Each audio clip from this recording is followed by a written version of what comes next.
आज बघा भोगीच्या दिवशी आमच्याकडं भोगीच्या कालवणाला सर्वात जास्त महत्त्व असते आणि त्याच्यामध्ये सर्व भाज्या घातल्या जातात आणि त्याची तयारी अगोदरच 2 दिवस सुरू होते. रानातल्या सर्व भाज्या गोळा केल्या जातात. तसेच गावातील, शाळेतील बाजारामध्ये जाऊन भाज्या खरेदी केल्या जातात.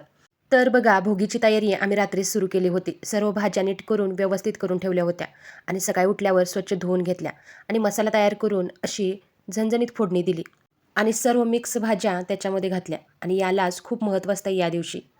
आणि बघा आमच्याकडे भोगीचं कालवण असलं की एक भाकरी खाणारे बी 1.5-2 भाकरी खातात आणि असं हे मिक्स कालवण जर चुलीवर केलं तर त्याची चव अगदीच वेगळी असते. पण आमच्याकडे फक्त एकच चूल आहे आणि त्याच्यावर सर्व होणं शक्य नाही. म्हणून मग पहिल्यांदा भाजी करून घेतली. सर्व मिक्स भाजी करून झाल्यानंतर त्याच्यावर घरामध्ये गॅसवर फोडणी दिलेले कालवण हे असं ठेवलं.